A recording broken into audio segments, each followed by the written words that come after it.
Jhalawad federation industries team દ્વારા લીંબડીમાં cocoa championship 2025નું આયોજન કરવામાં આવ્યું. ઝાલાવાડ ફેડરેશન ઇન્ડસ્ટ્રીઝ ટીમ દ્વારા લીંબડીમાં કોકો ચેમ્પિયનશિપ 2025નું આયોજન કરવામાં આવ્યું. બાળકોમાં રહેલી સુપુપ્ત શક્તિઓ બહાર લાવવાના ભાગરૂપે અને પ્રોત્સાહિત કરવાના ભાગરૂપે થયું આયોજન. હાલના સાંપ્રત સમયમાં બાળકો મોબાઈલથી દૂર રહી આઉટડોર રમત તરફ પોતાનું કૌશલ્ય બતાવી શકે તેના ભાગરૂપે વિવિધ ટીમનું આયોજન કરવામાં આવ્યું હતું. 10 જેટલી શાળાઓના 150 જેટલા વિદ્યાર્થીઓ ઉત્સાહપૂર્વક ભાગ લીધો. યોજાયેલ રમતમાં વિજેતા ટીમને વિજય કપ તેમજ શિલ્ડ આપી પ્રોત્સાહિત કરવામાં આવ્યા. નમસ્કાર, હું હિતેશ પંડ્યા, સિયાણી હાઈસ્કૂલ આચાર્ય.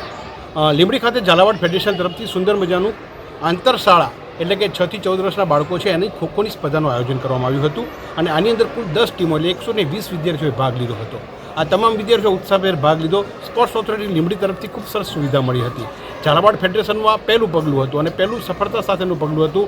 10 ટીમોએ ભાગ લીધો અને #10 આ વિષય ઉપર કામ કર્યું હતું અને જે વિજેતા ટીમ થઈ છે એ તમામ ટીમની સાથે પુરસ્કાર પણ આપવામાં આવ્યા હતા અને સાથે સાથે એને મોમેન્ટો પણ આપવામાં આવ્યા હતા. બાળકોની અંદર પડેલી શક્તિઓ બહાર લાવવા માટેનો આ એક નવો પ્રયાસ ઝાલાવાડ ફેડરેશન લીંબડી તરફથી કર્યો છે. ખરેખર એ લીંબડીના યુવાનો માટે ખૂબ જ આનંદદાયક અને એક પ્રેરણારૂપ ગણી શકાય. ઝાલાવાડ ફેડરેશન આવા નવા કામ કરતા રહે એવી અપેક્ષા સાથે આવનારા દિવસોની અંદર પણ યુવાનો આગળ વધે એવી પ્રાર્થના. ધન્યવાદ. જયદીપ ભાટિયાનો રિપોર્ટ, S9 ન્યૂઝ, લીંબડી. અમારી તમામ માહિતીથી અપડેટ રહેવા માટે જોડાયેલા રહો S9 ન્યૂઝ સાથે.